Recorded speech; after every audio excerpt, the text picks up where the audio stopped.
ဆိုတော့စကားလေးပြန်ဆက်အောင်နော်အဲ့တော့မဆက်ကြောင်းဟာပိုင်နဲ့ဒီယဟန်ကပြန်လုံတော်မူသွားရင်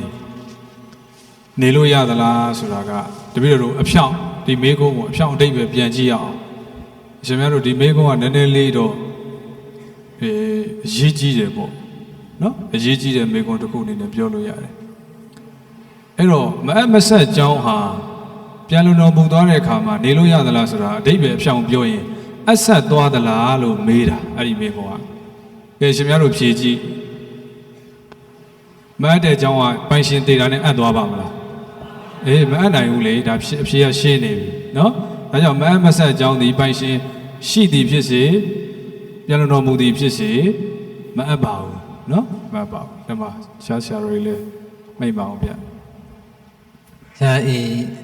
နေတကိကြောင်းနဲ့ပတ်သက်လို့သေလွန်တော့တဲ့အခါ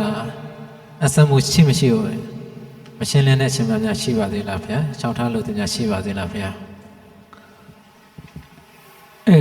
တန်ကြီးကဖြစ်သွားတယ်ဗျာနော်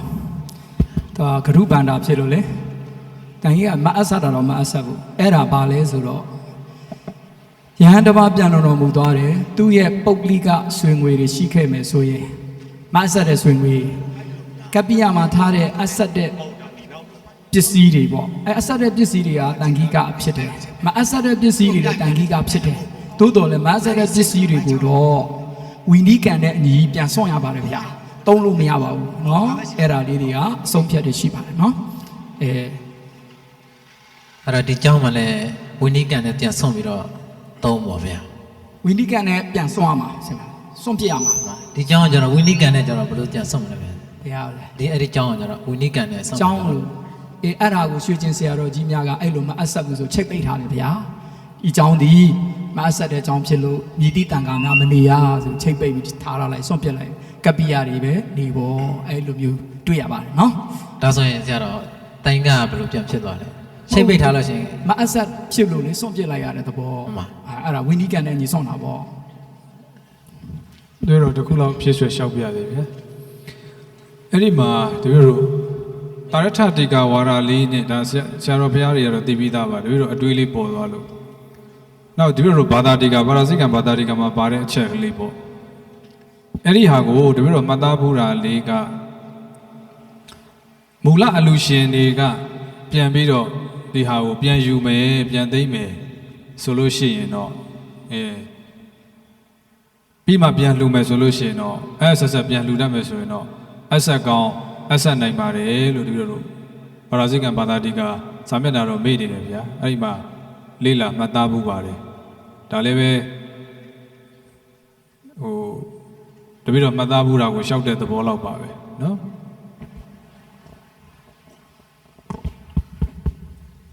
ဆက်မေကွန်မေးလျှောက်ခွင့်ပြုပါဗျာအဲကြောင့်နိုင်ငံတော်အစိုးရအနေနဲ့ပေးလိုက်ပြီးတော့နိုင်ငံတော်အစိုးရအနေပြီးတော့ပြန်လှူရင်ရောအဆက်ပါလားဗျာ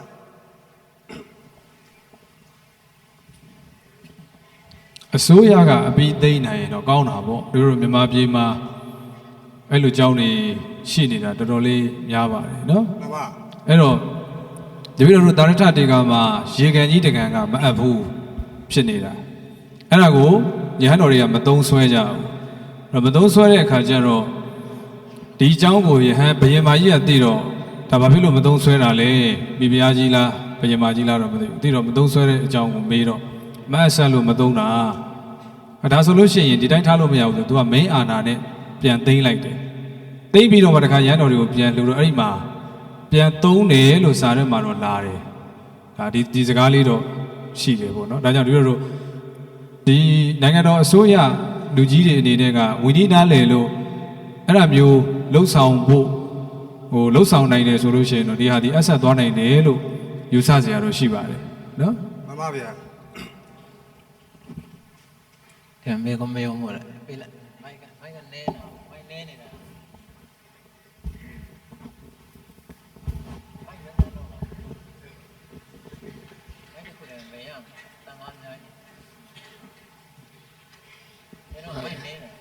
ဆက်မိခွန်းလေးမိခွန်းပေးတော့ပါဗျာ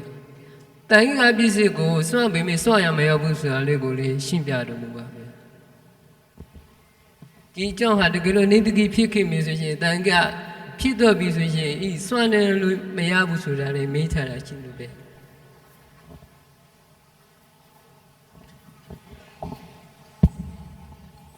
သင်ကဆုံးလို့မရဘူး စွန့်လို့တော့မရဘူးလေ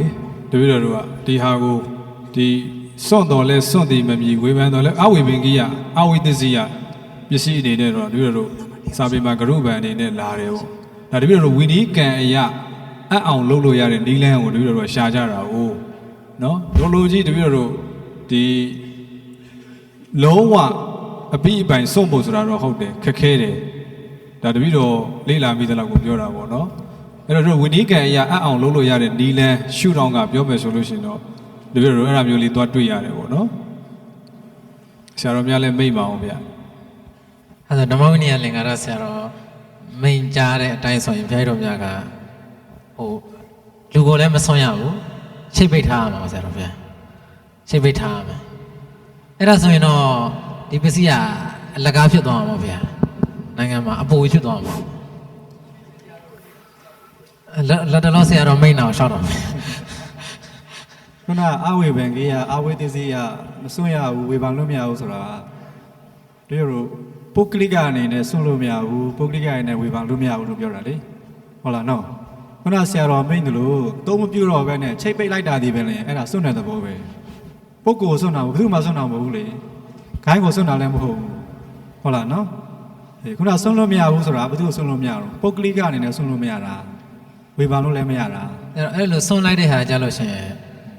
ဘယ်လောက်ဆွန့်လို့ရှိရင်ဟောဘယ်နှစ်နှစ်ဆွန့်လို့ရှိရင်နေတကြီးကနေပြန်ကင်းသွားလဲဗျာ တသာသနာလို့ပေါ့ တသာသနာလုံးဆိုရင် ဘုရား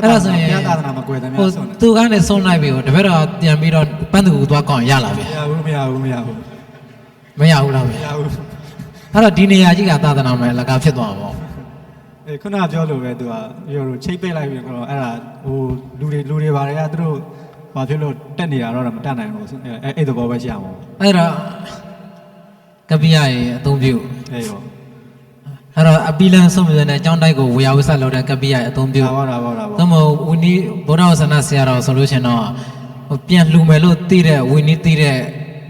အစိုးရကိုစွန့်ပြန်လှူမယ်လို့မသိဘူးဆိုရင်တော့မစွန့်နဲ့ဟမ် အစိုးရကိုစွန့်တာမဟုတ်ဘူးအစိုးရကနားလေလို့ အစိုးရကနားလည်လို့လာသိတယ် သူတို့ကတို့ပြောတာရင်ပြည့်တခင်လို့ပြောတာဟုတ်သူတို့ မှန်ပါဗျာ ရင်ပြည့်တခင်လို့ပြောတာဟုတ်အဲ့ဒါတဲ့ဥဆံပိုင်ပြန်ဒီများသောအားဖြင့်ပေါ့ မှ နော် န်ပါ သူတို့ကနေပြီးတော့မှသူတို့ပိုင်တယ်ဒါသူတို့ရေမြေအကုန်လုံးပိုင်တယ်ဆိုပြီးတော့သူတို့အာဏာနဲ့သူတို့ကပြန်သိမ်းတာ ဟောအဲ့ တ ဒါ န်ခါဟိုဘယံကိုစွန့်တာမဟုတ် မှ ဘူး န်ပါအဲ့တော့ပြန်မပေးလောက်ဘူးသိရဆိုရင်တော့နေတကိဖြစ်ကြောင်းမပြောဘဲမသိမသာထားမှာဗျာ အေးပါ ဟုတ်ပါ အဲ့ဒါတော့ဥဒ္ဒနာရဲ့အကြံပေါ့ ဒီနေ့လည်းမေးခွင့်ပေးပါဗျဒီဟာနဲ့ပတ်သက်လို့ဗျဒီဘက်ကတော့ကာယဝိကာယတခါပေါ့ရဆိုရှင်ဗျမဆက်ပြီးနဲ့ဆိုလို့ရှိရင်လူခန္ဓာမိမိဗျပေါက်ကိုဖြစ်စီတန်ခါကိုဖြစ်စီစွန့်ခွင့်ရှိတယ်ဆိုတာလေးပါသေးတယ်ဗျတန်ခါကိုဖြစ်စီပေါက်ကိုဖြစ်စီခိုင်းကိုဖြစ်စီစွန့်ခွင့်ရှိတယ်ဆိုတာလေးပါသေးတဲ့အတွက်ဗျဒီရွှေငွေကိုကြိုက်ပြီးဟာကြာမှပဲတန်ခါလေးမှာစွန့်ရမယ်ဆိုတာတခုပြီးရှိတဲ့အတွက်အဲ့ဒါကိုလည်းရှင်းပြလို့မူပါဗျ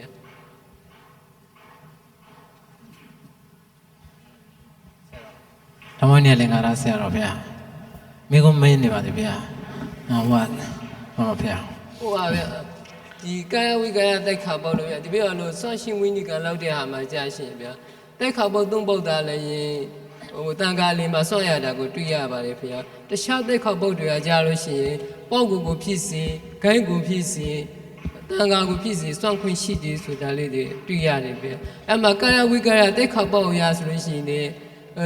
ရွှေငွေမဟုတ်ဘဲနဲ့မဆက်ပြီးလေ့လာပြီးဆိုရှင်ပေါက်ကိုဖြစ်စီဂိမ်းကိုဖြစ်စီတန်ခါကိုဖြစ်စီစွန့်ခွင့်ရှိတယ်ဆိုတာလေးကိုမင်းထတာလေးရှိလို့ပဲပါဠိတော်မှာပါလို့တယ်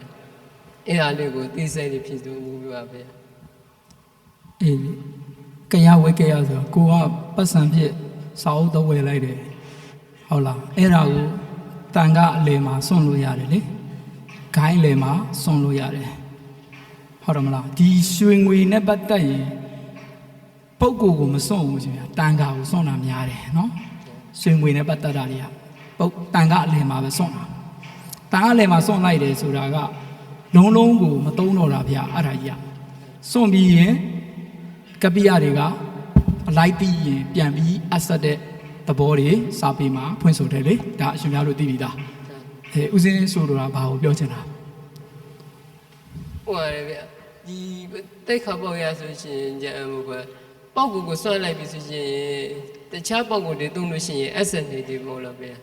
ရွှေငွေကပုတ်ကိုစွန့်လို့မရဘူးတန်ကအလယ်မှာပဲစွန့်ရတာ မဟုတ်ဗျာရွှေငွေမဟုတ်တဲ့ပစ္စည်းတွေကြာဖြစ်နေတာဗျာ ရွှေငွေမျိုးသူ့စွန့်လိုက်တယ်ဆိုတာကပြန်ရရင်သုံးလို့ရတယ်အဲ့ဒါပုတ်ကိုစွန့်တယ်ဆိုတာသူ့စွန့်ပြီးဒေသနာကြားပြီးပြန်ရရင်သုံးလို့ရတော့ပြောတာအဲ့ဒါတွေကြတော့ရွှေငွေနဲ့ပတ်သက်လာတာမရတာဗျာကြံတဲ့အရာတွေဆိုရင်ရတယ်အဲ့လိုသဘောနော်ဒိဋ္ဌကိ30မှာရွှေငွေနဲ့ပတ်သက်တာကမရတာကျန်တာတွေကတချို့ဟာတွေကပြန်သုံးလို့ရတယ်ပုတ်ကိုစွန့်ပြီးပြန်ပေးရင်သုံးလို့ရတယ်ဗျာအဲ့ဒါ ပြီးပါဠိဓမ္မနောက်တစ်ခုကပါတာလေးရှိသေးတယ်ဗျာဟိုဟာကြရင်ဤရွှေငွေကိုလက်ခံလာပြီးလို့ရှိရင်တန်ခါတွေမှာဆွန့်လိုက်ပြီးဆိုတခြားတန်ခါတွေတဲ့ SB ဤယဟန်တွေတဲ့တပတ်တာမှာ SB ဆိုတာလေးတွေ့နေတယ် အဲ့ဒါရွှေငွေခံတဲ့တိတ်ခါပုံပါလေရှင်ဗျာအဲ့ဒါပထမဦးဆုံးဒီပတ္တစတုတ်ကနေညှိရမှာအဲ့ဒါကြတော့လေမူလပထမဦးဆုံးသူဒီပထမသပိတ်နဲ့တူတော့ပေါ့ကိုတိုင်းရွှေငွေကိုအလူခံတဲ့ပုံကိုနော်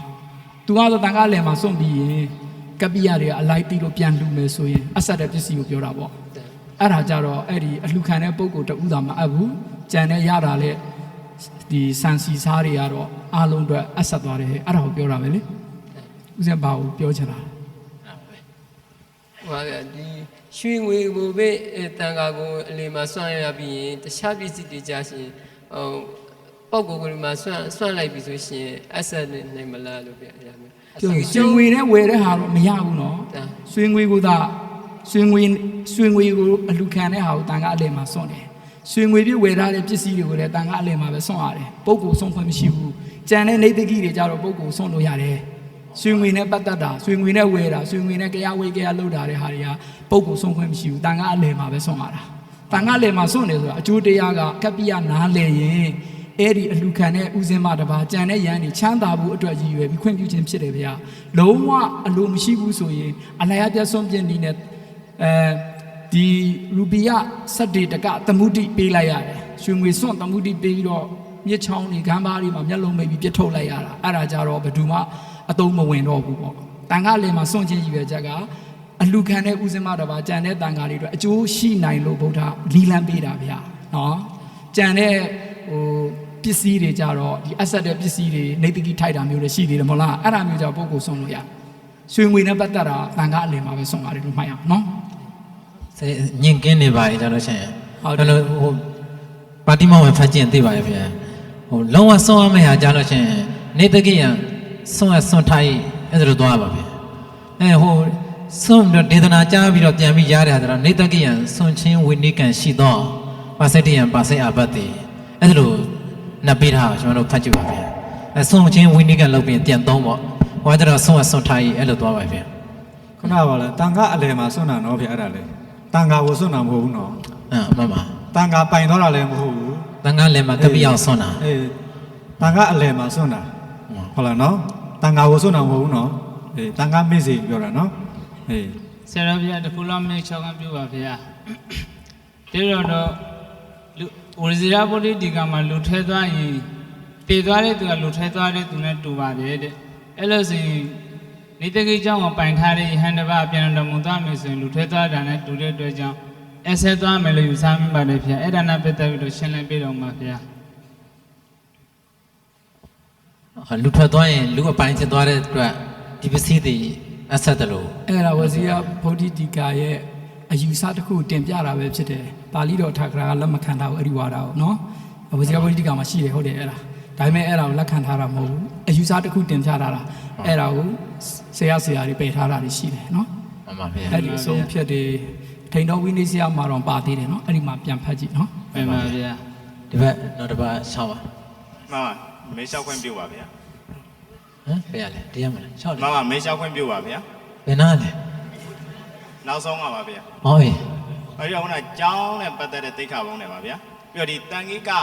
ဂရုဗံနေတိကိဖြစ်နေတဲ့ကျောင်းပါဗျာအစိုးရကသူ့လိုလာသိမ်းတာမဟုတ်ဘဲနဲ့ဗျာဒီဆိုင်ရာတန်ခါအဖွဲ့အစည်းတစ်ခုကဒီကျောင်းနေတိကိဖြစ်နေပါတယ်အစိုးရလာသိမ်းပါလို့မြစ်တာရက်ခံရင်ရောဖြစ်နိုင်မလားဗျာ အဲ့ဒါတော့ဖြစ်နိုင်ဘူးပေါ့နော် ဖြစ်နိုင်ဘူးလို့ပဲယူဆပါတယ်စာပေထဲမှာတရားမရှိဘူးဘယ်လိုလို့ရှိတာပေါ့တင်းအကြောင်းကြားတယ်တင်းခိုင်းတာတော့တင်းခိုင်းလို့ကတော့ရနိုင်မယ်ဒါပေမဲ့ဟိုပြန်လူလိုက်မယ်ဆိုတဲ့ရည်ရွယ်ချက်နဲ့တော့တင်းခိုင်းလို့တော့အဆင်မပြေဘူးလို့ယူဆတယ်ဒါပေမဲ့လို့ဟိုသူပြောတဲ့ဆိုင်ရာအဖွဲ့အစည်းဆိုတာမှာတန်ခါအဖွဲ့အစည်းမဟုတ်ဘဲနဲ့ဟိုမှာဥပထမကအဖွဲ့အစည်းကနေပြီးတော့တန်ခါမရှောက်ကြပဲနဲ့သူတို့တိုင်းနေစီစဉ်လိုက်မယ်ဆိုရင်စီစဉ်လုပ်လိုက်တာလည်းရတာပဲမှန်ပါအဲ့ကျတော့သူတို့စွန့်တာမို့သူတို့အကြောင်းကြားတာပဲရှိတယ်မှန်ပါအဲ့ကျတော့ရှင်အစိုးရလာသိနေဆိုရင်အစိုးရပြန်မပေးဘူးဆိုရင်သူတို့ပြန်ရောရမှာလားဗျာ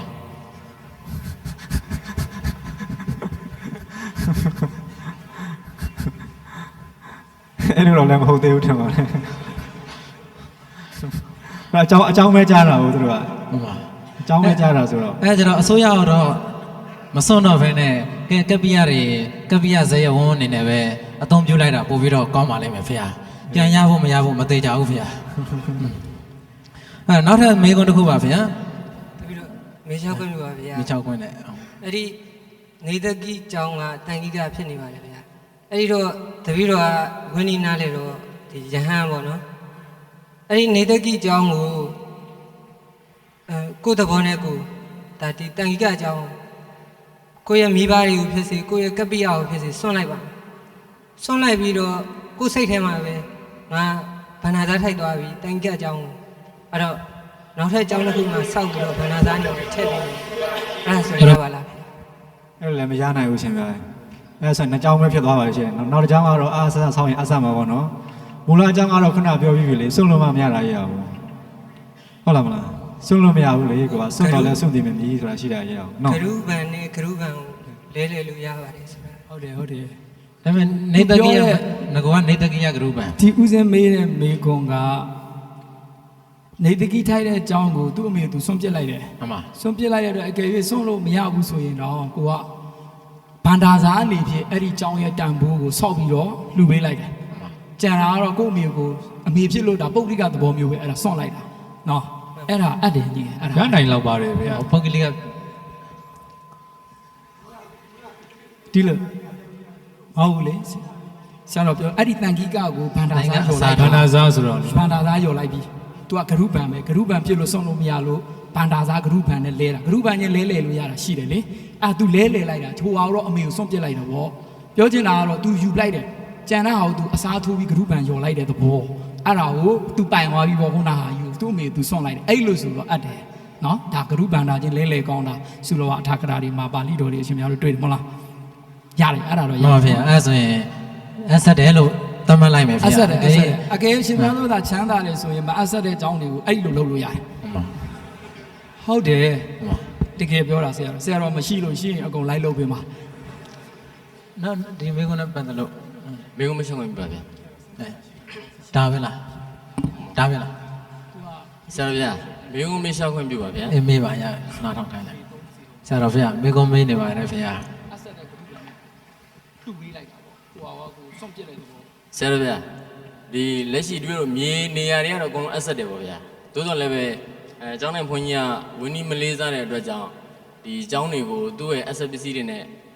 မန်းမဆက်စီမံလိုက်တယ်ပေါ့ဗျာအဲ့ဒါကိုသူပြန်တော်မူသွားတဲ့အခါမှာနောက်ထပ်အเจ้าနိုင်ငံဝင်းနီးနားလိုက်တဲ့အခါကျတော့ဒီအเจ้าတွေကိုဖျက်ပြီးတော့ဒီလိုကဟိ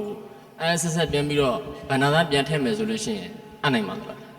းအနိုင်ပါတယ်အဲ့ဒါလေအနိုင်ပါတယ်ဘာဖြစ်လို့မအဆက်တာဖြစ်လို့ကိုတန်ဃာတွေချမ်းသာအောင် तू ကစွန့်ပစ်လိုက်တော့သူ့မှာဒါဗန္ဒာသားထိုက်လို့ तू အဆက်တဲ့အကြောင်းပြန်စီမံပေးတာအဲ့ဒါလို့ပဲယူရမယ်အဲ့ဒါနော်ဟိုဟာမျိုးပုံကုံနဲ့လဲတာမဟုတ်ဘူးတချို့ကဘယ်လိုယူဆရဲဆိုတော့စာမရှိတယ်မအပ်တာနဲ့အပ်တာနဲ့လဲမအပ်ဘူးလို့ပြောတာဟုတ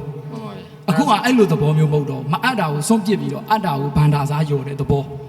အဲ့ဒါဆိုအပ်ပါဒီလိုကျောင်းတစ်ကျောင်းလုံးမှာရှိတဲ့အကုန်လုံးကနေတိကိထည့်နေတယ်ဆိုလို့ရှိရင်အကုန်လုံးဖြည့်ဆည်းပြီးတော့ဒီလိုတော့ဗန္ဒာသားပြန်ထည့်မယ်ဆိုလို့ရှိရင်အနိုင်ပါလေအနိုင်တယ်ဗောအဲ့ဒါနောက်ထပ်မေးအောင်တဲ့ဘာလဲမသိဘူးဒီကျောင်းနဲ့ပတ်သက်ပြီးတော့တပည့်တော်တကူလျှောက်ထားခွင့်ပြုပါဗျာတချို့အခုဆရာတော်တို့လျှောက်ထားတဲ့တန်ဃာတော်တွေရောအခုဆရာတော်တို့ဖြေကြတယ်တပည့်တော်ဂရုဗန်ကကြတော့စွန့်လို့မရဘူးလို့လေစာမှာပါထားပြီးသားအဲ့ဒါအခုနေတကိထိုက်တဲ့ကျောင်းဂရုကံဖြစ်နေတဲ့အတွက်ကြောင့်မို့လို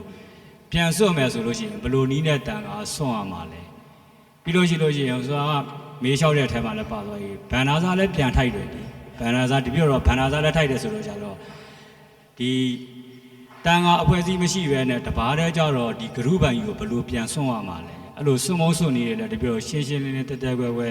်ဖြည့်ရှင်းပြတော့ဘူးပါဆရာတော်တန်ကတော့ရှင်းနေမျိုးဖေဟာအဲ့ဂရုပန်ဆိုတာရှင်များတို့အခုနေတဲ့အကြောင်းကိုရှင်များတို့နေရင်ပျက်စီးသွားရင်ရှင်များတို့ပြန်မယော်ရဘူးလားယော်ရတယ်လေဘာနာစားရင်အဲ့ဒီသဘောပဲကိုကဒီเจ้าကိုမအဆက်မှန်တီးလို့ဖြတ်ပြစ်လိုက်တော့ဖြတ်ပြစ်ရှင်များတို့ဘာထိုက်ပြီလဲဘာနာသားထိုက်ရှင်များယော်မယော်အပယ်သွားရမှာဟုတ်တယ်မလားအဲ့ဒါကြောင့်ကိုကအဲ့ဒီဖြတ်ပြစ်လိုက်တဲ့အကြောင်းကိုမှအမှုရှိတယ်ဒါပေမဲ့ကိုကအားဆက်ဆက်ကိုရဲ့တကာတော်မတွေကိုပြန်ပြီးတော့ပစ္စည်းလေးပါးတကောင်မှပြန်ဆောက်ခိုင်းတယ်အဲ့ဒါဒီပြင်ကိုအတွက်အပြစ်ကြည်အောင်လုပ်ပေးလိုက်ဒါအဆက်သွားပြီဟိုမအဆက်တာမရှိတော့ဒီလိုပဲယူရမယ်ဒီနေရာမှာနော်ဖြစ်စွန်မေကုန်းမေးလို့ရမလားဗျာဒီဂရုဘာကြီးတစ်ခုကို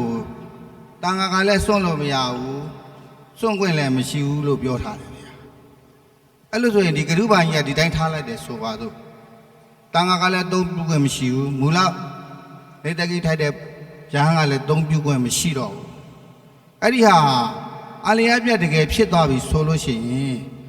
တကားဖြစ်စေတကမဖြစ်စေခြားတယောက်ကပဲဖြစ်စေလူကကောက်ယူပြီးတော့သုံးဆွဲခွင့်မရှိအရှိရဲ့ကောက်ယူသုံးဆွဲပြီးတော့အဲ့ဒီဟာကိုတန်ခါကိုပြန်ပြီးတော့လှူရင်မအပ်ရဲ့အဲ့ဒါလေးတော့သိချင်တယ်ဗျာအင်းလေစာမအဲ့လောက်ထိလည်းမရှိဘူးဗျာဟိုနာတွေကရေကန်တစ်ခုပဲမအဆက်တာရှိတယ်ရဟန်းတော်တွေမသုံးလို့ဆုံးပြစ်တာတယ်အနုလာဒေဝီဆိုတဲ့မိဖုရားငယ်တစ်ပါးကသူကမင်းအာနာနဲ့တိမ့်ပြီးတော့ပြန်လှူလိုက်အဲ့ဒါတော့ဒီမအပ်တဲ့ဟာအကုန်လုံးမအပ်တာတော့မဟုတ်တူးဖို့ရင်မအပ်ဆက်ဖြစ်သွားတဲ့အရာတစ်ခုအဲ့ဒါတော့တွေ့ရတယ်ကျန်လာစာမှာမတွေ့ဘူးအဲ့လိုမျိုးဂရုပန်ယူစွန့်လို့လူတွေရှိဘူးဒီပြေတို့ဒီတာရထတီကာတို့မှာလာရှိတာတစ်ခုပဲရှိတယ်အဲ့ဒါလည်းဂရုပန်မဟုတ်ပုဒ္ဓိကပစ္စည်းတွေကိုယ့်ရဲ့ရွှေငွေတွေနေတကြီးစာအုပ်တွေကိုကိုကလုံးဝငဲကွက်မှုမရှိဘဲနဲ့စွန့်ပစ်လိုက်တယ်အဲ့ဒါမျိုးကိုလူတွေကရပါလို့ရှိရင်ပြန်လူရင်အပ်တယ်လို့အဲ့လိုအရင်ကတစ်ခုပဲရှိတယ်ဗျာကျန်တာကတော့ဂရုပန်ကြီးစွန့်တာတည်းတပြည့်တော့လည်းမတွေ့ဘူးတော့ကြောက်တာပေါ့နော်ကြောက်တော့လည်းကြောက်တဲ့အတိုင်းလိုက်ပြောတာပဲဗျာဂရုပန်ကိုမစွန့်ရလို့မစွန့်ဘူးဗျာပြစ်ထားလိုက်တယ်ဆိုပါစို့အဲ့ပြစ်ထားလိုက်တဲ့ဂရုပန်အကြောင်းကြီးတစ်ခုကိုခုနပြောတဲ့ဒကာဒကာမတွေကနေပြီးတော့မှပြန်လဲပြီးတော့သူတို့ကနေတိမ့်ပိုက်မယ်ဒါမှမဟုတ်လည်းကောက်ယူသုံးဆွဲလို့မရတော့ဘူးလားဗျာခုနရွှေကျင်ဆရာတော်တို့ရဲ့ကျင့်ဝတ်မှာကြတော့ချိတ်ပိတ်ထားတာပဲရှိတယ်ကိုယ့်ရဲ့ကပ္ပိယတွေနေလို့ရတယ်လေသုံးလို့ရတယ်ဒါပေမဲ့သူတို့ပိုင်လည်းမဖြစ်ဘူးပေါ့ဒါသာသနာမှာရှိနေတဲ့အဆောက်အဦတစ်ခုအနေနဲ့သုံးရင်တော့အပြစ်မရှိဘူးတန်ခါဆွန့်ပစ်ထားလို့နော်အဲ့လောက်ပဲရမယ်လုံးဝဗုဒ္ဓိကပိုင်တော့လုံးလို့မရဘူးဖေပိုင်လို့လည်းမဖြစ်ဘူးလေဒီအကြောင်းကြီးကစောက်ထားပြီးသားဖြစ်တော့ကပ္ပိယတွေနေလို့ရမယ်ဖျားဘူးတကာတော်မတွေနေချင်းနေလို့ရမှာအကျိုးတစ်ခုခုတော့ရှိနေမယ်လို့သုံးသပ်ပါတယ်နော်အဲ့လောက်ပဲဒီဒကာဒကာမတွေအနေနဲ့ကသူတို့နေဖို့စိတ်မကူးပဲနဲ့တန်ခါကိုပြန်လှူမဲ့စိတ်နဲ့ဆိုရင်ရောဗျာအဲ့ဒါတော့မဖြစ်နိုင်ဘူးပြီးနေတာဟုတ်တပြည့်တော်တို့ကနော်ခုနကစာအရင်မွဲကြည့်မယ်ဆိုရင်တော့မင်းအာနာပိုင်တွေကတိမ့်လိုက်ပြီးဆိုရင်တော့အဲ့ဒါမျိုးကတော့အပ်တယ်လို့တော့တွေ့ရတာနော်အဲ့ဒီတိုင်းပဲတပြည့်တော်တို့တနည်းနဲ့တွေးလို့မရဘူးလားဆရာတော်တွေးလို့မရဲဘူးလေဗျာစာမမရှိတာတနည်းနဲ့ဘယ်လိုတွေးမလဲဆိုတော့အဲ့ဒီအကြောင်းထဲမှာရှိတဲ့ဂရုပန်ကြီးကိုဒကာဒကာမတွေကနေဖျက်ယူသွားပြီးတော့ကြံတဲ့အကြောင်းကိုသွားဆောက်ရင်ရောဗျာနေတကယ်ပါတော့ဒါဆုံးထိမရတော့ပါလေကတော့ခက်တယ်အဲ့ဒါကြီးနော်ရှင်မြတ်တို့ဗျာဂရုပန်နေတကယ်ဆိုင်ရာမှာဘုရားတော်များစာပေမေလာတာလဲရိမွန်းလောက်ပဲနည်းငယ်ရှိတဲ့အတွက်အဲတော့ညာဖြည့်ရှင်းလို့လည်းမလွယ်ကူတဲ့ကိစ္စလို့ထင်ပါရဲ့ဗျာကျွန်တော်မတိတယ်ပဲလာပါဗျာနော်ဒီဝိနည်းတာကိစ္စစီဝရနေပဲနိုင်ငံတော်တန်ခါးအောင်ဆောင်ဆရာတော်ကြီးများဂရုပန်နေတကိစွန်မုံစွန်ဒီညွန်ကြားချက်စာအုပ်ထုတ်ပေးတော်မူပါရဲ့အလုံးတန်ခါးများကိုစားလျှောက်ထားပါသည်ဗျာပြီးတော့စောက်ခွင့်ပြုပါအောင်ဗျာရပြီနောက်တစ်ခုသွားမယ်ဒီမှာတစ်ခုတည်းပါဗျာအဲ့ဒီရွာเจ้าပေါ့ဗျာရွာเจ้าကနေတကိဖြစ်နေတဲ့ဂောစကန်အဲ့ဒီဘုန်းကြီးကပြန်လာတော်မူသွားတယ်ဗျာအဲ့ရွာကနေဟွာလို့ပြီးတော့မှဒီပြင်ဘုန်းကြီးတစ်ပါးအောင်မှအဲ့ရွာသိမ့်လိုက်ပြီးတော့မှပင့်တယ်ဆိုလို့ရှိရင်အဲ့ဒါလည်းအပ်ပါသလားဗျာအဲ့ဒါလည်းအပ်ပါသလားဆိုတော့သွားအတိုင်းပဲအဲ့တော့ရွာเจ้าတွေကိုပဲရှင်ဆရာတော်များဖေရွာเจ้าတွေကိုပဲညွန်ကြားမှာရွာတကာတကာမှာများအဲ့ဒီဘုန်းကြီးเจ้าစောက်တိုင်းဘုန်းကြီးတွေကိုမလှူပါနဲ့ကိုရွာအပိုင်ပဲထားပြီးတော့ပြန်တော်မူသွားလဲနောက်တစ်ပတ်တင်တော်မူကြပါရွာဘုံဆိုင်ပဲထားတော်မူပါလို့ပဲရွာတွေကိုညွှန်ကြားမယ်ခင်ရှိရလို့ထင်ပါသည်ဖေ။အဲ့လိုဆိုအဆက်ပါလားဖေ။ ဒါကြွားဖုန်းပိုင်မဟုတ်ဘူးဗျာသာသနာပိုင်မဟုတ်ကြွားပိုင်ပါဗျာကြွားပိုင်ဆိုရင်လူပိုင်ပဲပေါ့လူပိုင်ကိုဖုန်းကြီးကိုတင်ထားပေါ့ဒီဖုန်းကြီးကြံသွားရင်သူတို့ပိုင်ပေါ့အဲ့ဒါလိုပဲရမယ်ထင်ပါဗျာအဲ့တော့ရှင်းလို့ရှုံးမမေကုံမျိုးဖြစ်တဲ့အတွက်အဲ့တော့ညာနောက်ထပ်မေကုံပြောင်းလိုက်ပါပြီဗျာတန်ခါတော့ညာလူစကားနားလေတဲ့မြောက်တကောင်ရှိပါသည်ဗျာတဲ့ဘုန်းကြီးတို့ကသင်္ကန်းရှားပါလွန်းတဲ့အတွက်လူမဲ့အလိုချင်းမရှိလို့ဟင်းမြောက်ငါ့ကိုသင်္ကန်းလူဆန်းလို့ပြောရင်အဲ့တရေဆန်ကသင်္ကန်းလှူလာခဲ့ရင်သင်္ကန်းအဆက်ပါသလားဗျာတဲ့ဒါကတော့တန်ခါတော့ညာနေပဲအိရှင်ပြေအောင်မိတဲ့မေကုံမျိုးရှိပါလိမ့်မယ်ဗျာအဲ့ဆရာတော်ဥဇောနာလင်္ကာရဖြစ်ကြပေးပါရင်ရှောက်ထားပါသည်ဗျာငါဖဲဆရာတော်တို့တန်တိတ်နေတယ်ဖြေပေးပါဦးမှန်ပါဗျာပုပ္ပါရဲ့ဆိုတော့သူတို့ ਨੇ ပုံနှီးပါရဲ့ဗျာညောက်တင်ညားတယ်ဆိုတော့ဆရာတော်ပို့ပြီးတော့အဲ့ဒါကိုဆရာတော်ပို့ပြီးစဉ်းစားပြီးဖြေပေးပါဗျာ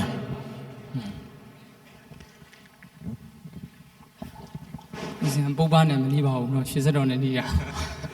ရွှေစက်တော်မှလည်းမြောက်ကပေါ်တာဒါလူပုဂ္ဂိုလ်ကလွှဲရင်ရပါတယ်เนาะစာထဲမှာလူပုဂ္ဂိုလ်ပဲမပြောကောင်းတာနတ်တရားလာလူရင်းနဲ့နတ်တွေကိုတို့ပြောရင်းနဲ့ရပါတယ်အဓိကလူပဲလူကိုပြောရင်တော့မှတ်ဖို့ဗျာပစ္စည်းလေးပါမလျှောက်ထားရင်ပေါ့ဟိုကျန်တဲ့ဟာတွေပြောရင်တော့အပ်ပါတယ်ပါရာဇိကတောင်မှပဲဒီတိုင်းပဲလူကိုပြောမှပါရာဇိကကြာတာတော့နတ်တွေကိုပြောရင်ပါရာဇိကမကြပါဘူးဒီမှာ तू ကမြောက်ကိုပြောတာဒါလည်း तू က तू ကြံစားပြီးမေးတာပါနော်လူစကားပြောပြီးတော့မြောက်ကလည်းသင်္ကန်းကိုဝဲရအောင် तू မှပတ်ဆက်မှမရှိတာပေါ့နော်ဒါဖြစ်တော့မဖြစ်နိုင်ပါဘူးတကယ်တော့လူရင်းတော့အပ်ပါတယ်နော်လူရင်းတော့အပ်ပါတယ်လူမဟုတ်တဲ့အတွက်အပ်ပါတယ်ဆရာတော်ဘုရားပဲနောက်ထပ်တင်ထပ်လျှောက်ထားပါရင်ဗျာမာတုကမရဲ့အကျိတ်ကိုရာဂဖြစ်ကင်သောယဟန်နိတိအာဘတ်တင်ပါတယ်ဗျာတဲ့မေးထားပါတယ်ဗျာဟိုမှာကာယပရိပတ်တာဒီလိုပါတယ်လေအကျိတ်ကြတော့ဘယ်ထဲမှာပါမှာလဲကာယထဲမှာလည်းမပါဘူးကာယပရိပတ်တာလည်းမပါဘူး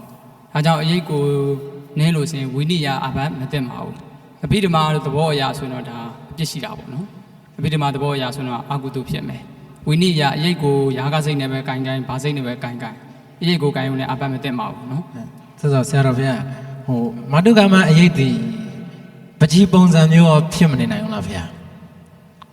ပကြီးကမဆိုင်ဘူးလေပကြီးကပကြီးပုံကင်လို့ရှင်နေတကိထိုင်ဟိုအာဘတ်တင်တယ်လို့မျိုးမဖြစ်ဘူးဆိုလို့စားထဲမှာပကြီးကဓာတ်ရိုက်ပါတယ်နော်မှန်ပါဗျာနိုင်ရန်ဆေးပကြီးတို့ဓာတ်ရိုက်ပါတယ်အဲ့ဒီကိုသွားကင်ရင်မတ်ဘူးပြီးတော့ခုခေတ်မှာရှိတဲ့ဝုံရုပ်ကလေးတွေပေါ့ဒါအမလို့တေချာတိနေလို့ရှိရင်ကင်လို့ရှိရင်ဒုက္ခအဘတ်တင်ပါတယ်မှန်ဒါကြောင့်အရေးကတော့မဆိုင်ဘူးနော်ဆရာတော်မင်းများဗျာအဲ့ဒါဆိုရင်ရာဂဖြစ်မာတုကမအရေးကိုကင်မဲ့ဆရာတော်ကအာဘတ်မသိဘူးလို့ဖြေထားပါသည်ဗျာအာဘတ်မသိတော့လည်းပဲငရဲကြနိုင်ပါသည်ဗျာဒါကြောင့်အဝေးဆောင်တော်မူကြပါရင်ချောက်ထားပါသည်ဗျာဒီလိုတခုတော့ရှော့တော်ဝဲပြပါဗျာခုနကတော့ကျောင်းနဲ့ပတ်သက်ပြီးပေါ့ဗျာရှော့ထားဖို့ကအဲ့ဒါကြံသွားလို့ပါဗျာတပည့်တော်ရဲ့လေးလာမှုတစ်ခုထဲမှာပါတယ်ပေါ့ဗျာဘာဖြစ်လို့လဲဆိုတော့ဒီကျောင်းနဲ့ပတ်သက်ပြီးတော့နေရာရမှာဆရာတော်ကြီးလက်ထက်ကလည်းပဲတော်တော်များများမေးခဲ့တယ်ပေါ့ဒီမိကောကိုဖောင်းဆရာတော်ကြီးကနေပြီးတော့နမိုးချင်းဆရာတော်ကြီးထံကိုရောက်တဲ့အခါမှာဒီမိကောကိုမေးလျှောက်သေးတယ်ပေါ့ဒီနေတကြီးကျောင်းတွေကဘယ်လိုမှမအဆက်နိုင်တော့ဘူးဘာဖြစ်လို့လဲဆိုတော့တပိတ်လေးမျိုးထဲမှာနောက်ဆုံးတပိတ်ထဲနဲ့ဆိုင်တယ်ဆိုလို့ရှိရင်ပေါ့ဗျာဖောင်းဆရာတော်ကြီးကဒီလိုလျှောက်တယ်လျှောက်တဲ့အခါမှာခုနဆရာတော်ပြောတဲ့ထဲမှာပါတယ်ဓမ္မဝိနည်းဆရာတော်ပြောတာပေါ့ရေကန်တော်မှာရေကန်မှာတော်မှဗျာ तू ကတူးတဲ့နေရာလေးမှာပဲမမ်းမဆက်ဖြစ်သွားတာဗျာအဲ့ဒီပေါင်တူးကိုကိုယ်တိုင်ဝဲကိုယ်တိုင်တူးကိုယ်တိုင်အားလုံးလုံးမယ်ဆိုလို့ရှိရင်ဒီတပိတ်လေးမျိုးထဲမှာ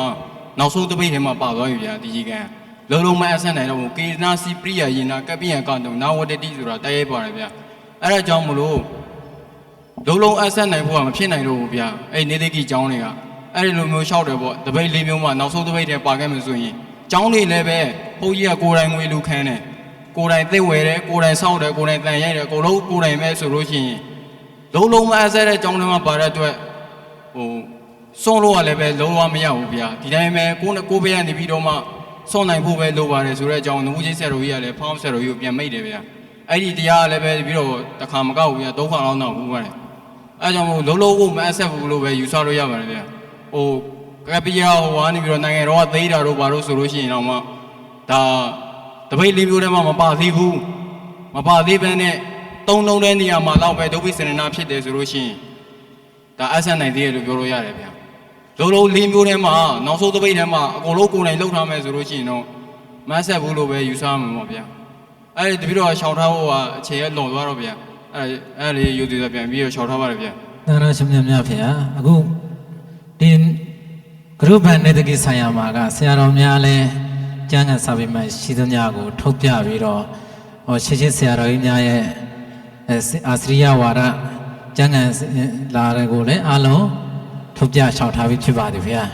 အယူဆမျိုးမျိုးရှိတဲ့အတွက်ဒီနေရာမှာဘုရားတော်များရှင်းတယ်ဒီဓမ္မနတ်ဆုံးမစားပဲဘုရားတော်များဒါကိုရှင်းလင်းလည်းမပြီးနိုင်ပါဘူးဗျာအဲ့ဒီအတွက်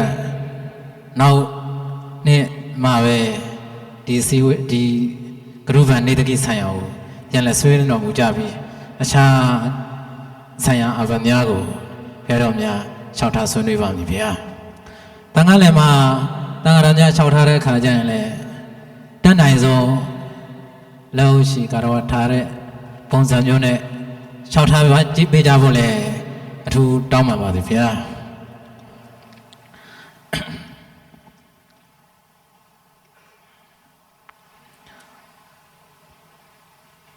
ဓမ္မဝိနည်းလင်္ကာရဆရာတော်ဗျာ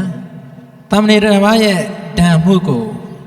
ယဟန်တာမဏေတို့အားပြောပြသောယဟန်သည်တို့ထုံလာရောစနာသိက္ခာပုဒ်ကြီးအာဘတ်သိနိုင်ပါသလားတဲ့ဒါဆရာတော်ဗျာတာမဏေတစ်ပါးရဲ့ဓမ္မှုပါတော့ဗျာ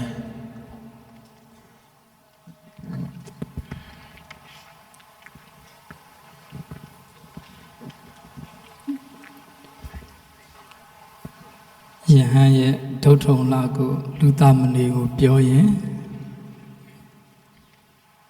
ပါစိတ်အဘတ်ဝတ္ထုနဲ့အာဘတ်ကိုတွဲပြောမှတင်တာပေါ့ဗျာကိုရင်တစ်ပါးရဲ့အမှုကိုဒီကိုရင်ကညစာခိုးစားတယ်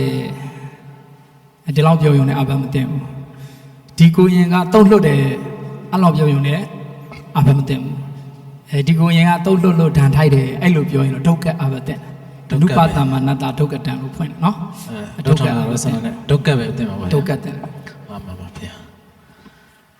နောက်တော့မိကွန်းလျှောက်ထားခွင့်ပြုပါဗျာတေခိယထဲမှာမြို့တွင်းရွာတွင်းမှာညက်လွာချပြီးနေရမယ်လို့ရှိပါသည်ဗျာကိုယ့်အိမ်တွင်းမှာညက်လွာမချပဲနေလို့ရပါသလားဗျာတဲ့ကိုယ့်အိမ်တွင်းမှာညက်လွာမချပဲနေလို့ရပါသလားဆိုတော့မိကွန်းဖြစ်ကြပေးတော့ပါဗျာကိုအိမ်ထဲမှာမှန်ပါဗျာတကယ်တော့အိမ်နဲ့မြို့တွင်ရွာတွင်ဖြစ်နေတာပါတကယ်တော့အဲ့ဒါစောင့်စည်းရမယ့်အရာပါပဲအောက်ခိတသကုတိခါပုတ်ဟာမလွတ်ပါဘူးเนาะဝါတုပကတအိမ်မှာတဲခိုဖို့တော့မလွတ်ဘူးသင်္ကန်းယုံဖြုတ်တော့ပဲပါတယ်အဲ့ဒါလေးစာမှာပြန်ကြည့်ရင်သဘောပေါက်လိမ့်မယ်ဒါကြောင့်မြတ်စွာဘုရားအထူးသဖြင့်အိမ်တွေကိုစောင့်စည်းစေခြင်းတော့ဗောနော်မြို့တွင်ရွာထဲမှာဆိုတော့အဲ့ဒါအတတ်နိုင်ဆုံးတော့တတိနဲ့မကြည့်မိအောင်စောင့်ရှောက်တော်မူကြပါဗျာအကယ်၍တတိလို့ကြည့်မိရင်တော့အာမမသိဘူးပေါ့လွန်ကျူးလို့စိတ်မရှိလို့ဗျာနော်တနေ့ဘုရားဝဆနာဆရာတော်ဖျားဖြစ်ကြပေးပါရန်တခုလျှောက်ထားပါမယ်ဗျာဆရာတော်ဖျားသောတာပန်ယဟန်တစ်ပါးသည်မဟာမန္တိလပိုက်ဆံကိုအလူခံကင်သေးသလားဗျာတဲ့တပည့်တို့သောတာပန်အရိယာပုဂ္ဂိုလ်ဆိုတာတော့မြတ်စွာဘုရားရဲ့ဒီအစိုးအမကိုမလွန်ကျူးတော့ဘူးပေါ့ဗျာအသက်ဟူသောအကြောင်းကြောင့်တော့မှလွန်ကျူးမှုမလုပ်ဘူးဆိုတဲ့စကားလေးကတပည့်တို့စာပေမှာလည်းလာပါတယ်ရှင်ဘုရားများလည်းကြားဖို့ပါလိမ့်မယ်ဒါကြောင့်အနည်းချုပ်ပြောရရင်တော့သောတာပန်အရိယာပုဂ္ဂိုလ်တယောက်အနေနဲ့ဝိနည်းဒေသနာကိုအသက်နဲ့လဲပြီးတော့ကာကွယ်ထိန်းသိမ်းစောင့်ရှောက်ပါလိမ့်မယ်မလွန်ကျူးပါဘူးဗျာ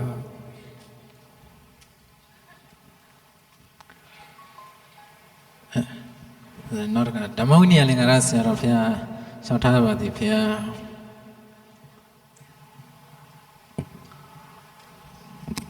ချုပ်ပြီးသော တက်ခေါမဆိုရသေးသောပိတ်ဖြူသင်္ကန်းကိုပရိခါရဆောလာအဋိဋ္ဌံမတင်မနဲ့10 ရက်လောက်အောင်ထားကောင်းပါသလားဖေရတဲ့ချုပ်ထားပြီးပိတ်ဖြူတက်ခေါမဆိုရသေးပါဘူးတဲ့ဖေရ ပရိက္ခဆောလာအဝတ်ဆိုတာကတက်ခေါဆိုးသည်ဖြစ်စေမဆိုးသည်ဖြစ်စေအဝတ်မှန်သမျှကိုပရိက္ခဆောလာလို့ခေါ်တယ်ဗျာအဲ့ဒါ10 ရက်လုံးမယ်ဆိုရင်တော့တသာပရမန်ဟုတ်တယ်မလားအဲ့ဒါဆိုရင်10 ရက်လုံးရင်ဘာဖြစ်မှာလဲဗျာနေတကိပဲဖြစ်မှာပေါ့ဗျာနော်အဓိကပိတ်ဖြူဆိုးသည်ဖြစ်စေနော်ပိတ်ဖြူတက်ခေါဆိုးသည်ဖြစ်စေမဆိုးသည်ဖြစ်စေအဝတ်မှန်သမျှပရိက္ခဆောလာတင်လို့ရတဲ့အနေထားပေါ့အလျားဘယ်လောက်လဲအလျားတထောက်ထွာအနံတထွာနဲ့လက်6တစ်ဟုတ်လားအနည်းဆုံးအဲ့လောက်ရှိပြီဆိုရင်ပရိက္ခဆောလာတင်ရပါမတင်ရင်တော့10 ရက်လွန်ရင်နေတကိပါစိတ်တင်မှာနော်ဆရာဗျာနောက်ထပ်ဆရာတော်ဘုရားပဲရှောက်ထားပါသည်ဗျာကိုင်ငယ်လေးများနဲ့ခီးတူသွားစင်ကားမှာနေရာအခက်ခဲကြောင့်မတ်တရရကားစီရကိုင်လေးများအားကိုင်လေးအားမိမိပေါင်းပေါ်မှာထိုင်စေကားစီကောင်းပါသလားဗျာတဲ့ကိုရင်လေးပေါင်းပေါ်ယဟန်ပေါင်းပေါ်မှာကိုရင်ထိုင်လို့ရလားယဟန်ကမတင်တော်ဘူးပါဗျာနော်မိနီရဆိုရင်သုလောဘပါဠိတော်မှာတမာနာတဏိကယဟန်ဆိုတာတော့ရှိတယ်နော်ဝါဒူယဟန်တွေသာလဲခုံတစ်ခုံမှာတူတူထိုင်ခွင့်ရှိတယ်ဒီခုံလေးမှာတကြီးတော်က23ဝါဆိုရင်ဝါ20ဦးစင်းနဲ့တူတူကြက်ကြက်လေးထိုင်လို့ရတယ်ပေါ့နော်ဒီလိုမျိုးတူတူထိုင်လို့ရတယ်ဒါတဝါ2ဝါယဟန်နေနဲ့ထိုင်မယ်ဆိုရင်နှစ်ပူလုံးထုတ်ကအဘတင်တယ်ထိုင်ခွင့်မရှိဘူးအဲ့ဒါကြောင့်ကိုရင်ငယ်လေးကကိုပေါင်ပေါ်ထိုင်တာကလည်းမိနီတော်ရမအဆက်ဘူးဗျတုတ်ကအဘမလွတ်ဘူးပေါ့ဗျာနော်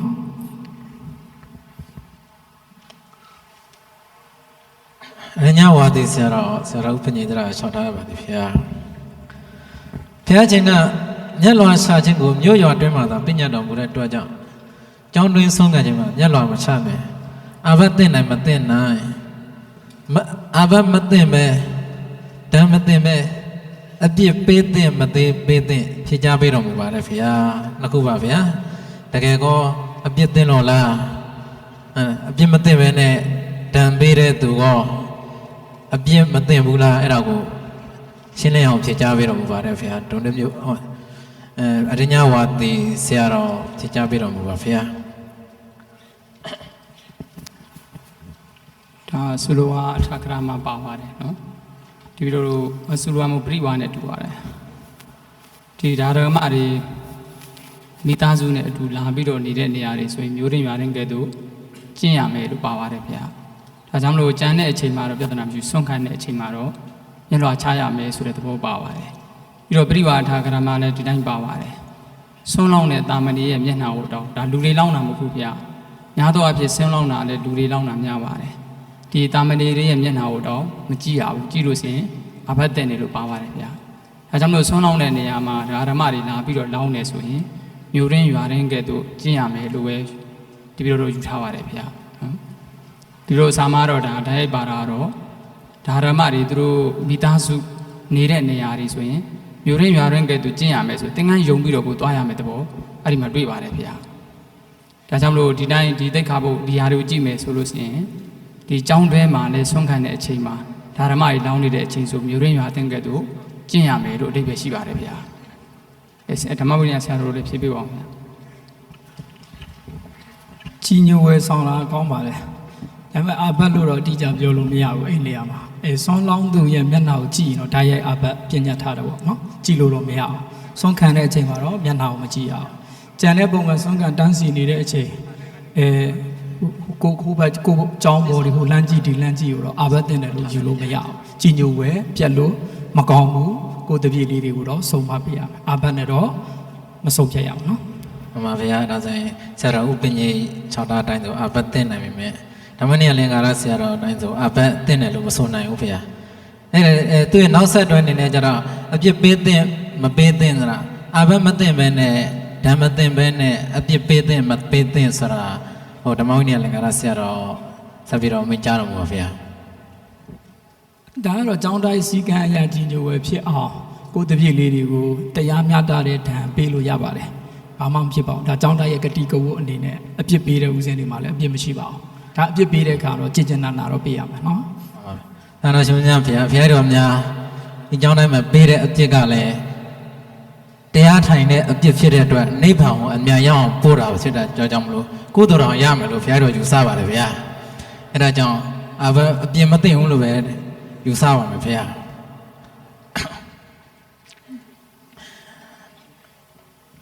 ရညဝါတိဆရာတော်ရဲ့ဆက်လက်မိန့်ကြားပေးတော်မူပါဗျာရွာတွင်ရှိအိမ်၌ကျောင်းမဖြစ်တရင်သုံးသောအခါဘေးပတ်ဝန်းကျင်ကြည်ကောင်းမကြည်ကောင်းညက်လာရှာပြီးနေရပါသလားဗျာတဲ့ရွာတွင်ဒါတော့ညကျင်းတချို့သိခါပုံများဒါတော့ဗျာညအိတ်ပြီးတော့တရင်သုံးမယ်ဆိုရင်လွတ်လပ်ခွင့်ရတဲ့သိခါပုံများရှိပါတယ်ဗျာဒီအောက်ခေတ္တစကုသိခါဖို့ဒီထို့သောညအိတ်ပြီးတော့နေတဲ့အခါမှာလွတ်လပ်ခွင့်ရှိမရှိမကြားပေးပါလို့ဆိုလိုပါတယ်ဗျာဝါတုမတိတ်ခဝါတုမကတတိတ်ခကိုဆိုပြီးတော့တိချာလွတ်လပ်ခွင့်ရှိပါတယ်ဒါမှမဟုတ်ဥက္ကဋ္ဌစက္ခုကမပါပါဘူးဒီဟိုရင်ဘောဦးဇင်းတို့ဒီအထာဂရမဖွင့်နာကြတော့ဒီမှာနေတော့မယ်ဆိုနေမှာလဲလွတ်လပ်ခွင့်ရတယ်လို့ပါပါတယ်ဒါမှမဟုတ်ဒီပြတော့ကင်္ခာတိကာသက်မှာပါတာကြတော့ညာအိတ်ဖို့လို့ဆုံးဖြတ်ခါကြမှာအဲ့ဒီခါကျမှနေရောညာရောနေခွင့်ရတယ်လို့အဖွင့်ရဖွင့်ထားပါတယ်ဗျာအဲ့ဒီမှာဝါတုမကတတိတ်ခဘုတ်ကကင်းလို့ခွင့်ရတာကအောက္ခဋ္ဌစက္ခုမပါပါဘူးဗျာဒါကြောင့်မလို့မျိုးတဲ့ရွာထဲမှာနေလို့ရှိရင်ဟိုကြည့်တကြည့်လို့မရပါဘူးဗျာဝါတုပကတအနေနဲ့လည်းမရဘူးဒီတိုင်းခဏပဲနေနေဒီမှာညအိမ်မဲ့လို့ပဲနေနေဒီတိတ်ခါဖို့ကကင်းလို့ခွင့်မရပါဘူးဗျာဆရာဦးဇော်နာလင်္ကာရချောက်ထားပါသည်ဗျာနင်းခုံ၌နင်းမီမှသင်းပိုင်ကိုပင်ရှင်ဝိစာဂုရိကျင့်ဝတ်ပါဗျာနင်းခုံ၌နင်းမီမှသင်းပိုင်ကိုပင်ရမည်ဟုဝိစာဂုရိကျင့်ဝတ်၌လာပါသည်ဗျာဘိုးထိုင်ကုတ္တိများညီကဲ့သို့ကျင့်ရပါမည်နိဖေယတဲ့ဆရာတော်မိကြားဖြေကြားတော်မူပါဗျာဘိုးရန်ကြတော့မြတ်စွာဘုရားလက်ထက်ကလည်းဘိုးရန်ကမရှိဘူးနော်အဲဆံပြီးတော့မဟာဗေဒ၄ပါးနဲ့လည်းချိန်ကြည့်ရမှာပေါ့နော်အဲ့တော့အနုလောမအနေနဲ့စဉ်းစားမိတာကပြီးတော့နန်းကုံမှာနန်းတယ်ဆိုတာဘာလို့ဖို့လဲဆိုရင်ကျင်ကြီးစွန့်ဖို့ပေါ့နော်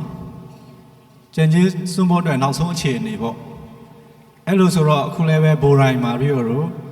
နောက်ဆုံးစွန့်လို့ရမယ့်အခြေအနေမှာဘာလို့ရမှာလဲဆိုရင်မတ်တရပြီးတော့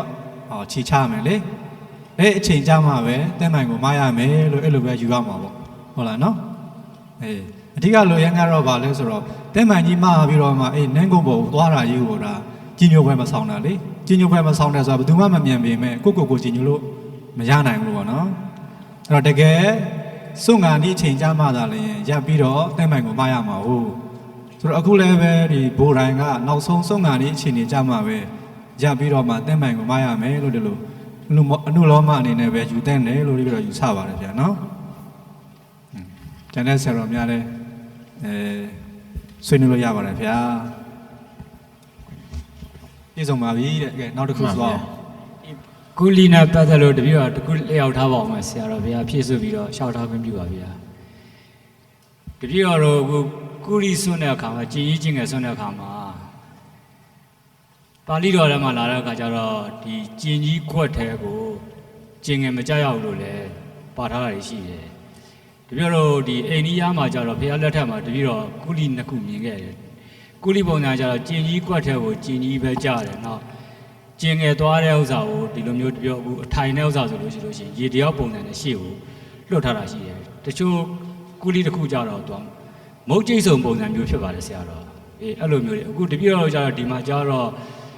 ဒီခေအလိုက်ကဥစ္စာဖြစ်ကကြတော့ကုလီကွက်ထဲမှာရေလည်းရှိတယ်နောက်ကျင်ငယ်ဆွန်းတော့လည်းဒီကုလီကွက်ထဲပဲကြားတယ်ကျင်ရင်းဆွန်းတော့လည်းဒီကုလီကွက်ထဲမှာပဲကြားတယ်အဲ့ကကြတော့တပည့်တော်ကအာဘတ်တင်နိုင်မတင်နိုင်ဟိုမှာတော့အာဘတ်တင်တယ်လို့လည်းပါထားတာရှိတယ်အဲ့ဒါလေးလည်းတပည့်တော်ရှင်းရှင်းလေးလေးတက်တက်ကွယ်ဖြစ်အောင်ဖြည့်ကြားပြီးတော့မူပါဆရာတော်ဖေဟာမတင်နိုင်ပါဘူးဖေဟာဘာလို့လဲဆိုတော့ဖျားလက်ထက်ကကြတော့ခုနကျင်ကြီးဆွန်းတာကသူကခုခေတ်လိုအလုံးပိတ်မဟုတ်တဲ့သဘောရှိပါတယ်သူကနော်အလုံးပိတ်မဟုတ်ဘူးဒီတိုင်းပဲကျင်ကြီးကဒီတိုင်းပဲပွင့်နေတာပေါ့အဲ့ဒီအပေါ်မှာကျင်ငယ်ပါဆွန့်ချလိုက်မယ်ဆိုလို့ရှိရင်သူကဘာဖြစ်သွားတော့ပို့ပြီးတော့ညစ်ပတ်သွားတဲ့သဘောရှိတယ်ဆိုပြီးတော့နော်ပွားပြီးတော့ညစ်ပတ်သွားတဲ့ခါကျတော့အနံ့တွေလည်းပို့ထွက်မယ်ဒီသဘောရှိတာပေါ့အဲဒါကြောင့်ကျင်ကြီးကိုတတ်တာကျင်ငယ်ကိုဆက်တာဆွန့်ရတာပေါ့နော်ခုခေတ်တပြည့်တော့သုံးပြုနေတဲ့ ဒီကုရီတွေဝိစာကုရီတွေကြတော့အဲ့ဒီသဘောမျိုးမဟုတ်တော့ဘူးအကုန်လုံးကလုံခြုံတတ်တန့်ရှင်းရှင်းနဲ့တနေရာထဲမှာဟိုဖြစ်ထားတာဆိုတော့အတွက်နော်ခုခေတ်ကုရီတွေအရာတွေရောကျင်ကြီးရောကျင်ငယ်ရောဒီထဲမှာစုပေါင်းပြီးကြာသွားပြင်မယ်လည်းပဲဟုတ်လားဘလို့မှဒါကိုအာဘတ်တဲ့မယ်လို့ပြောလို့ယူဆလို့မရတော့ပါဘူးဗျာနော်ခုနကတင်ငန်းမတဲ့ကိစ္စနဲ့ပတ်သက်လို့နည်းနည်းမေးချင်ပါတယ်ဖေ။ဒီလိုခုခေတ်မှာဘော်တိုင်းတွေပဲဖြစ်စေအခြားသောကုလီတွေမှာပဲဖြစ်စေလုံခြုံတဲ့ကုလီဘော်တိုင်းတွေဖြစ်နေပါတယ်ဖေ။ဥပမာဆိုကြပါစို့ TCU ရိတ်ဒုတင်ဆောင်ထားတဲ့ယဟန်တစ်ပါးသည်ရေချိုးတဲ့အခါမှာလုံခြုံသောကုလီထဲမှာဝစ်စစ်စလစ်နဲ့ချိုးလို့ရတဲ့အနေအထားရှိတယ်ဗျ။အဲ့လိုဆိုရင်လုံခြုံတဲ့ကုလီထဲမှာသင်္ကန်းမတာဘိုးတိုင်းပေါ်မှာသင်္ကန်းမတာဒီစွန့်ငါနီးမှာမရမယ်လို့မဆိုလိုပဲနဲ့မစွန့်မင်ငယ်ကလည်းမလို့မရနိုင်ဘူးလားဗျာစာထဲမှာဓာတ်ရိုက်မှာပါတော့တာတော့ကိုသဘောပါပဲဗျာနော်မဟုတ်ဗျာတပည့်တော်တို့ဒါဆွေးနွေးကြည့်တာပါဗျာအေးပါခုနကတိစီရိတ်နဲ့ကုတီကျဲဟုတ်နေတော့ရောလို့တော့မရဘူးပေါ့နော်ကုတီကျဲဟုတ်ကကုတီကျဲဟုတ်ကိုအဲ့လိုဆိုရင်တပည့်တော်တို့ရေချိုးတဲ့အခါမှာရေချိုးကန်းတဲ့ကိုမဝင်ခင်တကားကောက်ချင်းဟုတ်လားအဟင်းလောက်တာတပည့်တော်တို့လောက်ရမယ်ဆိုရင်ကျဲဟုတ်မရှိဘူးလေဟုတ်လားနော်အဲ့တော့ရေချိုးတဲ့အခါမှာကျင့်သုံးတဲ့ကျဲဟုတ်ကပုံစံတစ်မျိုးကုတီတက်တဲ့အခါမှာကျင့်သုံးတဲ့ကျဲဥကပုံစံတစ်မျိုးဖြစ်တဲ့အတွက်ဒီနှစ်ခုကိုတော့ဒီလိုမရောသင့်ဘူးလို့ယူဆတယ်ဟုတ်လားနော်ကြည့်လေပြောရေချိုးကနေအချိန်မှာရေချိုးကမဝင်ငယ်ဟုတ်လားသင်္ကန်းတန်းကိုအပြင်မှာသင်္ကန်းတင်ခြင်းအဟင်းလောက်ရမယ်အဲ့လိုမျိုးတွေရှိမလားဆိုတော့မရှိဘူးလေဟုတ်လားဆိုတော့ဒီတိတ်ခါဘုံနှစ်ခုကိုတော့တိကျစီနားလည်ရမယ်လို့ယူဆတယ်ဆရာတော်မင်းပါဟုတ်ပါတယ်ကုတီတက်ရင်တော့ကုတီကျင်းကိုလိုက်နာပါဗျာနော်ရေချိုးတာကတော့ကျင့်ဝတ်မရှိဘူးလေအဆင်ပြေပါတယ်ရေချိုးတာတော့နော်ကုတီတက်ရင်တော့ကုတီအတိုင်းပဲကျင့်ရမယ်ဗျာနော်အဲ့တော့နောက်ဆုံးမေကွန်းနေဖြင့်ဆက်မေကွန်းလေးတစ်ချက်လောက်မေးပါကိုရင်လေးအတွက်တခြားရဟန်းတွေတော့ပါဗျာဒီခုနတင်းပိုင်ကိုကုတီတဲမဝင်ခင်မချင်းနေကုံမှာရောက်မှမရမယ်ဆိုတော့ဒီဂိလာနာတို့ဒီဝမ်းပြက်နေတဲ့ကိုရင်ပေါက်စနာလေးတို့ဆိုအပြေးလောမဝင်အောင်တို့လည်းပါတယ်ဗျာအဲ့ဒါဆိုရင်ဝင်သွားလို့ရမလားဒီကြိုတင်ပြီးတော့သင်္ကန်းကိုပေးมาဆိုတဲ့အတွက်မသွားလို့ရနိုင်မလားအဲ့ဒီကြရင်ယဟန်မှာအာပတ်မသိမ့်ပဲကိုရင်မှာလည်းဓမ္မကြပဲဖြစ်နိုင်မလားဗျာဖြစ်နိုင်တယ်ဟုတ်ပြီးဟုတ်ပါတယ်ခိလာနာအရာတီးတာအဲ့ဒါကြီးကလေမနိုင်တော့ဘူးလေအရှောတခင်ရှောင်းတခင်ဖြစ်တယ်အဲ့ဒါကြီးအားလုံးအာဘမသိပါဘူးเนาะရပါတယ်အဲ့တော့ညနောက်ဆုံးမိကုံမေးပြီးတော့အေးဝိနည်းဆွေးနွေးပွဲကိုသိမ်းပါဗျာဝိစာကုတိကျင်းဝတ်ကိုပဲဖျားရဆက်မေးပါဗျာခုနဂိလာနာနဲ့ပတ်သက်ပြီးတော့တို့ဂိလာနာကိုတသမထက်ယူထားလို့မရဘူးနော်သူ့နေရာနဲ့သူယူရတာဂိလာနာကဟုတ်လားနော်အဲ့တော့တချို့နေရာမှာဂိလာနာအရာဘိုက်နာတာကိုယူရင်ယူမယ်တချို့နေရာမှာခြေထောက်နာတာကိုပဲဂိလာနာယူရင်ယူမယ်သူရဲ့တိတ်ခါပေါ်အားလျော်ဆိုတာဂိလာနာကိုတို့ယူဆရတာပေါ့နော်ခုနကဒီကျင်ကြီးစွန့်တာလည်းပဲမအောင်နိုင်တာဒီပဲလည်းသူဂိလာနာသဘောဖြစ်သွားတာပဲနော်မတ်တရပြတောင်မှာစွန့်လို့ရတယ်လေမြက်ခင်းပေါ်မှာပြီးတော့ကျင်ငယ်မစွန့်အောင်ကျင်ကြီးမစွန့်အောင်ဆိုတာရှိရလေဂိလာနာဆိုရင်လွတ်တယ်ပေါ့ဂိလာနာဆိုတာသူကပါဟိုနေမကောင်းတဲ့ပုဂ္ဂိုလ်ဂိလာနာလို့ဆိုလိုတာမဟုတ်ဘူးကျင်ကြီးစွန့်ဖို့ကျင်ငယ်စွန့်ဖို့မအောင်နိုင်တာတကူပဲသူကဂိလာနာလို့ယူရတယ်ဒီမှာလေနော်အဲ့လိုမျိုးလေးခွဲခြားပြီးတော့ယူရတယ်ပြောဂိလာနာအဲ့တော့များဒီယခုမေကွန်းမေးနေမှာပဲအချိန်ကသတ်မှတ်ထားတဲ့အချိန်ပြည့်သွားကြဖြစ်တဲ့အတွက်ဒီမနက်ပိုင်းအစီအစဉ်ကိုပြောလို့များသိမ်းပါပြီဗျာသံဃာတော်ရှင်များအကြိမ်မေကွန်းတစ်စုံတစ်ခုမေးစရာရှိရဆိုရင်သံဃာရေးရာဌာနမှာမေကွန်းဆောင်ရွက်များယူပြီးတော့မေးလို့ရပါလိမ့်ဗျာအဲ့ဒီမဲ့ပြန်ပြီးတော့ထားပေးလို့ရပါသည်ဗျာဘုရားများမေးတဲ့မေကွန်းကိုပဲဘုရားတော်များတရားဥစားပေးဖတ်ကြားပေးပါမယ်ဗျာအကဲတန်ဃာတော်များဖြေမေကွန်းတွေထုတ်ထားလို့မဖြစ်သေးရင်လည်းနောက်စာအုပ်ထုတ်တဲ့အခါကျရင်စာအုပ်ပါပါမယ်ဗျာရှင်များဘောရမြေနဲ့ကျောင်းတိုင်းနဲ့ပါတဲ့အပြင်စာမူခအနေနဲ့မေကွန်းတစ်ခုကိုစာအုပ်တော့ရပါပြီဗျာ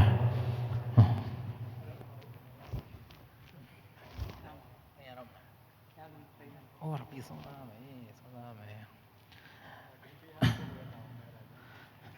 ဓမ္မဝိနည်းလင်္ကာရဆရာတော်စာအုပ်ထုတ်ပြီးတော့တပါးတအုပ်ပေးမယ်လို့ကတိပေးထားပါသည်ဗျာစီစဉ်9ရက်ဟဲ့တော်များဤဝိနည်းဆွေးနွေးပွဲမနက်ပိုင်းအစီအစဉ်ကိုဗုဒ္ဓဝါစနံစိရံဒိဋ္ဌတု3ကြိမ်ဝတ်ဆို၍ဗုဒ္ဓသာသနံစိရံဒိဋ္ဌတု3ကြိမ်ရွတ်ဆို၍ရုပ်သိမ်းပေးရန်ဖြစ်ပါသည်တန်ဃာတော်ရှင်မြတ်တို့ဖေဟာဗုဒ္ဓသာသနာစိရံဒိဋ္ဌတုဗုဒ္ဓသာသနာစိရံဒိဋ္ဌတုဗုဒ္ဓသာသနာစိရံဒိဋ္ဌတုသာဓုသာဓုသာဓု